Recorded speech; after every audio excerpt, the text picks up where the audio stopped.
ಜನ ಒಳ್ಳೆ ರಸ್ತೆ ಕೊಡಿ ಅಂತ ಬೇಸಿಕ್ ಫೆಸಿಲಿಟಿಯನ್ನ ಕೂಡ ಬೇಡಾಡುವಂತಹ ಸ್ಥಿತಿಗೆ ಬಂದು ತಲುಪಿದ್ದಾರೆ. ಇದು ಅವರ ಆಕ್ರೋಶದ ಕಟ್ಟೆಯನ್ನು ಒಡೆಯುವಂತೆ ಮಾಡಿದೆ. ಹೀಗಾಗಿ ವಿಭಿನ್ನ ರೀತಿಯಲ್ಲಿ ವಿಡಂಬನೆ ಮಾಡೋದ್ರ ಮೂಲಕ ಪ್ರತಿಭಟನೆ ಹಾದಿಯನ್ನು ಹಿಡಿದಿದ್ದಾರೆ. ಒಂದು ಕಡೆಗೆ ಧೂಳ್ ಮಗ ಧೂಳ್, ನಮ್ಮ ಬೆಂಗಳೂರು ಧೂಳುಮಯ ಅಂತೆಲ್ಲ ಅವರು ನೋವಿನ ಹಾಡುಗಳನ್ನು ಆಡ್ತಾ ಇದ್ದಾರೆ. ರಸ್ತೆಯಿಂದ ರೋಸಿ ಹೋದಂತಹ ಜನರ ನೋವಿನ ಹಾಡಿದು, ಗುಂಡಿಯ ವಿಷಯ ಬ್ಯಾಡವೋ ಶಿಷ್ಯ ಅಂತೆಲ್ಲ ಹಾಡುಗಳನ್ನು ಹಾಡ್ತಾ ಇದ್ದಾರೆ. ಸಾಹಿತ್ಯವನ್ನು ಬರೆದು ವಿಡಂಬನೆಯನ್ನು ಮಾಡ್ತಾ ಇದ್ದಾರೆ. ಈ ವಿಡಂಬನೆಯ ಮೂಲಕ ಆದರೂ ನೆಟ್ಟಿಗೆ ಇಲ್ಲದೆ ಇರುವಂತಹ ಅಧಿಕಾರಿಗಳು ನೆಟ್ಟಿಗೆ ಆಗ್ತಾರಾ ಅನ್ನೋದು ಪ್ರಶ್ನೆ. ಮಹದೇವಪುರ ವಿಧಾನಸಭಾ ಕ್ಷೇತ್ರದ ಬೆಳಗೆರೆ ಬಳಿ ರಸ್ತೆಯಲ್ಲೇ ಪ್ರತಿಭಟನೆಯನ್ನು ಮಾಡ್ತಾ ಇದ್ದಾರೆ. ನಮಗೆ ಬೇಸಿಕ್ ಅಂದರೆ ಬೇಸಿಕ್ ಫೆಸಿಲಿಟೀಸ್ ಕೊಡಿ, ಚಿನ್ನದ ರಸ್ತೆ ಬೇಡ ಅಥವಾ ಸಿಂಗಾಪುರ್ ಮಾಡೆಲ್ನ ಸಿಟಿ ಬೇಡ, ಅಟ್ಲೀಸ್ಟ್ ಒಂದು ಕ್ಲೀನ್ ರೋಡನ್ನು ಕೊಡಿ. ಮಳೆ ಬಂದರೆ ಮಹದೇವಪುರದ ಈ ವಲಯ ಪಾಪ ಕಣ್ಣೀರನ್ನೇ ಹಾಕ್ತಾರೆ ಜನ.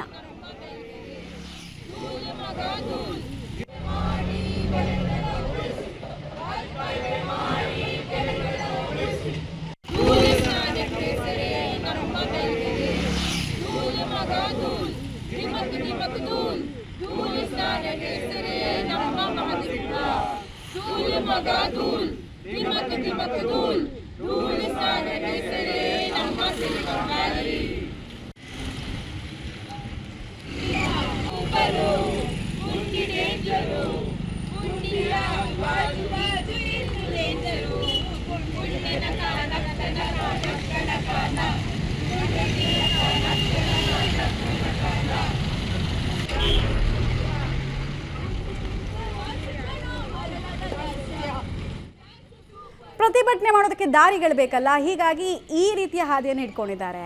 ಸಿನಿಮಾ ಸಾಂಗ್ಗಳನ್ನು ಇಟ್ಕೊಂಡು ಅದ್ರ ಮೇಲೆ ಒಂದು ಸಾಹಿತ್ಯ ಬರೆದು ಇದ್ರ ಮೂಲಕ ಆದರೂ ಕೇಳಿಸುತ್ತಾ ಅಧಿಕಾರಿಗಳಿಗೆ ಅಂತ ಅವ್ರು ಅಂದ್ಕೊಂಡಿದ್ದಾರೆ. ಬಟ್ ನಮ್ಮ BBMP ಅಧಿಕಾರಿಗಳಿಗೆ ಶ್ರವಣ ದೋಷ ಇದೆ, ದೃಷ್ಟಿ ದೋಷ ಇದೆ, ಅವರಿಗೆ ಕೇಳಿಸೋದೂ ಇಲ್ಲ, ಕಣ್ಣು ಕಾಣಿಸಲ್ಲ. ಅವ್ರನ್ನೆಲ್ಲ ಮಿಂಟೋ ಆಸ್ಪತ್ರೆಗೆ ಅಡ್ಮಿಟ್ ಮಾಡಿದ್ದಾರೆ. ಪಾಪ ಇವ್ರ ಪ್ರತಿಭಟನೆ, ಇವ್ರ ಹಾಡು, ಇವ್ರ ನೋವು ಯಾರು ಕೇಳಿಸ್ಕೋಬೇಕು? ಜನ ಕೇಳಿಸ್ಕೋಬೇಕಷ್ಟೇ. ಡೀಟೇಲ್ಸ್ ಕೊಡ್ತಾರೆ, ನೇರ ಸಂಪರ್ಕದಲ್ಲಿ ಜಾಯಿನ್ ಆಗ್ತಾ ಇದ್ದಾರೆ ಮಾದೇಶ್. BBMP ಅಧಿಕಾರಿಗಳು ದೃಷ್ಟಿ ದೋಷ, ಶ್ರವಣ ದೋಷದಿಂದ ಮಿಂಟೋ ಆಸ್ಪತ್ರೆ, ಅಲ್ಲಿ ಇಲ್ಲಿ ESI ಆಸ್ಪತ್ರೆನೆಲ್ಲ ಅಡ್ಮಿಟ್ ಆಗಿದ್ದಾರೆ. ಅವ್ರಿಗೆ ಇವ್ರ ನೋವು, ಇವ್ರ ಹಾಡು ಕೇಳಿಸುತ್ತಾ? ಈ ಟೀ ಶರ್ಟ್ನಲ್ಲಿ ಓದಬೇಕಲ್ವಾ? ಓದಬೇಕಂದ್ರೆ ಕಣ್ಣು ಬೇಕಲ್ವಾ? ಅವ್ರಿಗೆ ಹೋಗ್ಬಿಟ್ಟಿದೆ ಕಣ್ಣು, ತುಂಬ ಟೈಮ್ ಆಗಿದೆ. ಸೊ ಈ ಪ್ರತಿಭಟನೆ ಮತ್ತು ಈಗ ಸಾಕ್ತಾ ಇರುವಂತಹ ರೀತಿ ಹೇಗೆ ನಡೀತಾ ಇದೆ ಅಂತ? ಮಮತಾ, ಇದು ಖಂಡಿತವಾಗ್ಲೂ ನಾವು ಹಾಗೆ ಅನ್ಕೋಬೇಕಾಗತ್ತೆ. ಯಾಕಂದರೆ ಅದೇ ರೀತಿಯಂಥ ಪರಿಸ್ಥಿತಿಗೆ ದೂಡಿದ್ದಾರೆ ನಮ್ಮನ್ನು ಈ ಅಧಿಕಾರಿಗಳು, BBMP ಮತ್ತು ಜನಪ್ರತಿನಿಧಿಗಳು. ಕೇವಲ ಬೇಸಿಕ್ ಮೂಲ ಸೌಕರ್ಯಗಳನ್ನು ನೀವು ಕೊಡೋದಕ್ಕೆ ಆಗಲ್ಲ ಅನ್ನೋದಾದರೆ ಹೇಗೆ ಅಂತ. ಯಾಕಂದರೆ ನಮ್ಮಿಂದ ನೀವು ಹೆಚ್ಚಿನ ಟ್ಯಾಕ್ಸನ್ನು ಕಟ್ಟಿಸ್ಕೋತೀರಿ. ಮಹದೇವಪುರ ವಲಯ ಹೆಚ್ಚಿನ ಟ್ಯಾಕ್ಸನ್ನು ಕೊಡುತ್ತೆ, ಆದರೂ ಕೂಡ ಮಹದೇವಪುರ ವಲಯಕ್ಕೆ ಯಾಕೆ ಈ ಮಟ್ಟಕ್ಕೆ ನಿರ್ಲಕ್ಷ್ಯವನ್ನು ಮಾಡ್ತಿದ್ರಿ? ಮಳೆಗಾಲ ಬಂದರೆ ರಸ್ತೆಗಳಾಗಿರ್ಬೋದು, ಟೆಕ್ ಪಾರ್ಕ್ಗಳಾಗಿರ್ಬೋದು, ಎಲ್ಲವೂ ಕೂಡ ಮುಳುಗೋಗ್ತವೆ. ಹಾಗೆ ಈ ಬೇಸಿಗೆ ಸಂದರ್ಭದಲ್ಲಂತೂ ರಸ್ತೆಗಳೆಲ್ಲವೂ ಕೂಡ ಗುಂಡಿಮಯ ಆಗಿದೆ. ಎಲ್ಲಿ ಗುಂಡಿಗಳು ಜಾಸ್ತಿ ಇದೆ ಅಂದರೆ ಮಹದೇವಪುರ ವಲಯ ಅಂತ ಹೇಳುವಂಥ ಪರಿಸ್ಥಿತಿ ನಿರ್ಮಾಣ ಆಗಿದೆ.